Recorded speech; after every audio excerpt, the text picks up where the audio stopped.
influenciadores que estão em lados opostos do debate foram condenados pela mesma razão: crime de honra. A reação do público mostra que a maioria das pessoas tem muita dificuldade de lidar e de entender, de defender liberdade de expressão. Felipe Neto vai ter que pagar uma indenização de R$20 mil por ter chamado o presidente da Câmara dos Deputados, Arthur Lira, de excrementíssimo. Bruno Ayub, conhecido como Monark, foi condenado a 1 ano de prisão, mais multa de R$50 mil, por ter chamado o então ministro da Justiça, Flávio Dino, de tirânico, autoritário, sem escrúpulos, gordola. Falou em maracutaia política. As reações a essas notícias foram curiosas. Quem não gosta do Monark comemorou a decisão. Quem não gosta do Felipe Neto também. Quem gosta do Monark se revoltou. Quem segue o Felipe Neto achou um absurdo. O fato é que essas duas condenações tratam de liberdade de expressão e a reação das pessoas mostra que elas só são a favor da liberdade de expressão quando convém. E tem uma outra questão fundamental nessa discussão: o uso da máquina pública para processar cidadãos. Você acha mesmo que isso é certo? Eu sou Marilis Pereira Jorge, colunista e comentarista do Meio. Defender a liberdade de expressão tem um preço. Às vezes a gente precisa defender o direito de pessoas que a gente não gosta, de quem a gente discorda profundamente, para que esse direito seja garantido a todos. Eu percebo que a maioria não se dá conta que esse direito deveria ser inegociável num Estado democrático de direito. Mas vamos falar dos casos do Felipe Neto, do Monark e até do processo que eu levei, apesar de nunca ter processado ninguém.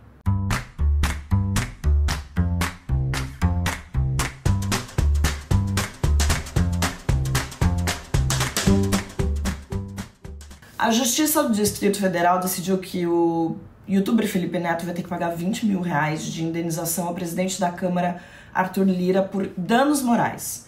Tudo começou quando o Felipe chamou Lira de excrementíssimo durante um seminário da Câmara dos Deputados sobre a regulamentação das plataformas digitais. O Felipe Neto estava criticando a forma como Lira lidou com o projeto da lei das fake news e soltou o excrementíssimo. O Lira não deixou barato, entrou com uma ação pedindo inicialmente R$200 mil de indenização por injúria, mas o juiz Kleber de Andrade Pinto, de Brasília, reduziu o valor para R$20 mil. O juiz argumentou que o Felipe Neto não falou aquilo no calor do momento, mas que tinha a intenção clara de ofender a honra e a imagem do presidente da Câmara. O Felipe ainda postou um vídeo sobre o caso nas redes sociais, o que, segundo o juiz, reforçou a intenção de atingir Lira pessoalmente e não apenas criticar sua atuação política. A equipe do Felipe Neto não tinha sido notificada sobre a decisão, mas disse que vai recorrer. Curiosamente, em julho, um outro juiz da Justiça Federal de Brasília arquivou um pedido de investigação feito pelo Lira contra o Felipe Neto pela mesma fala, com o juiz dizendo que não havia provas suficientes de ofensa à honra do Lira. Fala sério, né, gente? Tem um detalhe interessante nisso tudo. A ação foi apresentada pela Procuradoria Parlamentar da Câmara, que é o órgão encarregado da defesa da casa e dos seus representantes. Ou seja, o Lira usou o poder público para processar um cidadão. Mas vamos falar do caso do Monark, pra gente trazer os dois aí. O Monark, todo mundo conhece o Monark por Monark, foi condenado a 1 ano, 1 mês e 11 dias de prisão em regime semiaberto por injúria. Tudo isso porque ele xingou o então ministro da Justiça, Flávio Dino, durante uma live em 2023. Na época, o Monark chamou Dino de gordola, autoritário, bosta e tirânico. O Dino estava estudando formas de monitorar perfis que incitassem violência nas redes sociais, especialmente depois daquele ataque numa creche em Blumenau, que resultou na morte de 4 crianças. Essa decisão contra o Monark foi de primeira instância e ele ainda pode recorrer. Além disso, o Monark está com as suas contas nas redes sociais bloqueadas, porque ele está sendo investigado por envolvimento nos atos golpistas de 8 de janeiro. Ele chegou a dizer, num depoimento à Polícia Federal, que ele apenas manifestou empatia pelo movimento, mas que não incentivou os crimes. O ministro Alexandre de Moraes, que cuida desse inquérito, decidiu manter o bloqueio das contas, alegando que o monarca estava usando a sua liberdade para propagar discursos de ódio e antidemocráticos, além de fazer ameaças e cometer outros atos ilegais. Gente, que ameaças, que atos ilegais? Foi provada alguma participação efetiva do monarca na organização do financiamento ou na execução do 8 de janeiro? Não. Gente, é isso que eu digo. Eu sou super favorável que as pessoas sejam processadas, sejam investigadas, processadas, condenadas por tudo que aconteceu no 8 de janeiro. Mas estou eu aqui defendendo a liberdade de expressão do monarca. E claro, se ele tiver algum envolvimento com isso, que ele seja punido. Porque é isso. Eu gosto do monarca, eu acho que os métodos dele são bons, democráticos? Não.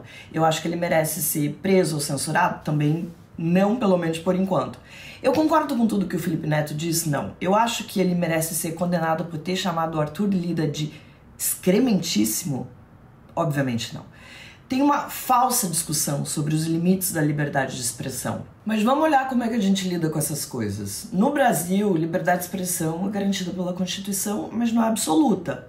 O limite dessa liberdade está traçado quando a manifestação de ideias e opiniões viola outros direitos fundamentais como dignidade, honra, segurança das pessoas. Discursos de ódio, incitação à violência, difamação, injúria, apologia ao crime são exemplos de atos que ultrapassam esse limite e podem resultar em responsabilização civil ou criminal.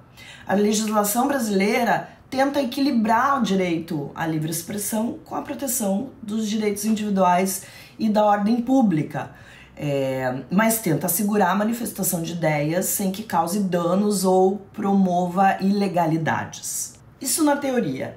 Para mim, o grande problema é justamente a leitura feita sobre os crimes contra a honra. Por que exatamente a honra do Lira foi ofendida? Por que a honra do ministro Flávio Dino pode ter sido ferida? Eu acredito que agentes públicos deveriam ter mais dificuldade de processar cidadãos, como acontece em países como Estados Unidos, Reino Unido, França, Canadá, Austrália, onde há proteções legais que garantem que críticas a figuras públicas, especialmente em questões de interesse público, tenham uma margem maior de liberdade. Em alguns países, os agentes públicos, especialmente políticos e funcionários do governo, têm restrições legais que limitam essa capacidade de processar cidadãos por críticas ou declarações feitas contra eles. Isso acontece para proteger a liberdade de expressão e o direito à crítica pública. Eu vou ficar com 2 exemplos. Estados Unidos. A Suprema Corte estabeleceu, no caso New York Times versus Sullivan, isso, gente, de 1964. Olha como as coisas lá parece que acontecem, há muito mais tempo. Se bem que depois eles vêm e derrubam tudo, né? A Suprema Corte garantiu que figuras públicas, incluindo políticos, têm uma barreira muito alta para processar cidadãos por difamação. Esse caso envolveu um anúncio pago no New York Times que criticava o tratamento dos manifestantes dos direitos civis pela polícia em Montgomery, no Alabama. O comissário de polícia local, Sullivan, processou o jornal por difamação, alegando que o anúncio tinha informações imprecisas que o prejudicavam pessoalmente. Pela decisão da Suprema Corte, ele precisava provar malícia, ou seja, que a pessoa sabia que a informação era falsa ou que agiu com total desrespeito à verdade. E essa decisão foi um marco na proteção da liberdade de imprensa e da crítica pública nos Estados Unidos, o que garante aos jornalistas e cidadãos que podem criticar figuras públicas sem medo de processos judiciais, desde que não haja intenção maliciosa ou desrespeito. Essa decisão foi um marco na proteção da liberdade de imprensa e da crítica pública nos Estados Unidos, o que garantiu que jornalistas, cidadãos possam criticar figuras públicas sem medo de processos judiciais, desde que não haja, enfim, uma intenção maliciosa, desrespeito pela verdade. No Reino Unido, embora exista a possibilidade das figuras públicas processarem por difamação, há leis de proteção à liberdade de expressão e à crítica política. Além disso, a reforma da lei de difamação, que aconteceu em 2013, aumentou as proteções para quem faz críticas em contextos de interesse público. Eu acho maravilhoso. Deixa eu falar um pouquinho da França. Na França, a liberdade de expressão é amplamente protegida e agentes públicos têm restrições para processar cidadãos. Eles precisam provar que as declarações feitas contra eles foram propositadamente difamatórias, que foram além de críticas. Esses países, para mim, equilibram a liberdade de expressão com o direito à proteção da reputação, porque colocam barreiras mais altas para figuras públicas que tentam processar cidadãos, especialmente quando se trata de questões de interesse público. Eu acho que isso tem que ficar claro. Eu acho que essas críticas, por exemplo, que o Monark fez ao Flávio Dino, que o Felipe Neto fez ao Arthur Lira, eram de interesse público. Concorde você com as críticas que eles fizeram ou não, elas tinham interesse público. Então, gente, nesse contexto, eu acho um absurdo que tanto o Monark quanto o Felipe Neto sejam processados por terem xingado essas pessoas. Eu acredito que é ônus da posição que elas ocupam. Eu vou te falar que eu jamais poderia ter escrito o que eu escrevi contra Jair Bolsonaro, aquela coluna que aparentemente era uma coleção de xingamentos, se eu levasse ao pé da letra essa questão de difamação, de crime contra a honra. Os bolsonaristas até que tentaram, juro que eles tentaram. Teve gente que tentou me processar. Isso é tão engraçado. Teve gente que tentou me processar, terceiros que tentaram me processar em nome de Jair Bolsonaro, mas ele mesmo nunca me processou. E olha que foram 4 anos em cima dele, fazendo críticas muito pesadas e usando palavras nem sempre gentis. Ele até fez uma live para reclamar de mim. Mas o que chamavam de xingamentos, eu entendi naquele momento como uma demonstração de desobediência civil. Desobediência civil, só pra gente ficar bem na mesma página, é um jeito de desrespeitar uma lei ou de desobedecer ordens que um cidadão considera injustas. E eu achava muito injusta aquela perseguição que estava acontecendo na semana que eu escrevi aquele artigo contra, olha a coincidência, contra o Felipe Neto, que estava sendo investigado por ter chamado o Bolsonaro de genocida, e contra um professor de Palmas que tinha mandado colocar aquele outdoor dizendo que o Bolsonaro valia menos que um piqui ruído. Quem defende liberdade de expressão tem uma missão muito ingrata de se manifestar pela defesa do direito de ofender. De tempos em tempos se coloca ao lado de pessoas imbecis, raivosas, mal educadas, não porque as apoia, mas por uma causa maior, que é repudiar todo tipo de censura. O ministro pode ser ofendido? Não deveria, mas pode. Um deputado pode ser ofendido? Não deveria, mas pode. Eu, como jornalista, posso ser ofendida? Eu não acho que as pessoas deveriam, mas isso acontece o tempo todo. E não é porque eu ou o Flávio Dino mereçamos, mas porque as pessoas devem ser livres, inclusive para bancarem idiotas. E também porque ser ofendido é ônus inerente a cargos públicos em qualquer lugar civilizado, como eu já falei, talvez não seja o nosso caso.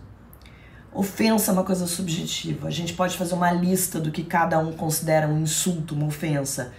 Se organizar direitinho, a gente censura todo mundo. Um leitor, por exemplo, ficou muito incomodado porque eu escrevi merda num texto recente.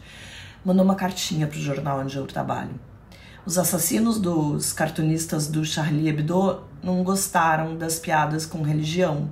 A linha que separa uma reclamação de um processo ou de uma chacina fica cada vez mais tênue, porque tem gente ofendida de sobra. O que eu digo é o seguinte, você que está me ouvindo, trate os outros como você gostaria de ser tratado. É a ética da reciprocidade que deveria pautar o nosso comportamento e não a ameaça de prisão. Quem ofende diz mais sobre si. Infelizmente, a liberdade de expressão tem um custo que é o de conviver com pessoas que não são legais, pessoas preconceituosas, pessoas mau caráter. A ideia de um mundo muito limpinho, só com gente elegante, não é só utópica, mas muito perigosa. E para mim, ainda é preferível lidar com a estupidez de certas pessoas a ceder qualquer tipo de autoritarismo. Tem uma história que eu gosto, que serve para exemplificar tudo que eu tô dizendo. uma americana chamada Deborah Cruz Galias foi multada porque estava dirigindo acima da velocidade permitida. Quando ela estava deixando o local, sabe o que ela fez? Mandou um dedo do meio para o policial, o que rendeu uma multa ainda mais pesada. Sabe o que ela fez? Processou o policial por cercear a sua liberdade. E ela ganhou, gente, felizmente. O tribunal que julgou a ação entendeu que mandar um dedo no meio para um policial é uma forma de liberdade de expressão garantida pela primeira emenda da Constituição americana. De novo, eu acho que ela deveria fazer isso? Não.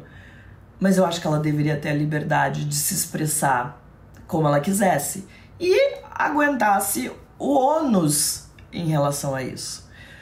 Mas quando eu lembro dessa história, eu acho que a gente tem um longo caminho pela frente quando eu vejo um cidadão ser processado porque chamou um deputado de excrementíssimo, ou um cidadão ser processado porque chamou um ministro de gordola. Não dá. Gente, eu fico por aqui. Me desculpa pela voz, eu tô com uma amidalite horrorosa, mas fiz questão de vir aqui pra gente bater esse papo. Até semana que vem. 89% dos brasileiros acreditam em Deus, segundo a pesquisa Global Religion de 2023. E se o jornalismo perguntasse sobre isso a pessoas interessantes? Este programa é o Presença de Espírito, meu nome é Marvio dos Anjos e a gente vai conduzir essas entrevistas aqui, perguntando a pessoas interessantes o que elas pensam sobre fé. E nosso primeiro episódio é com uma das artistas brasileiras mais famosas do mundo.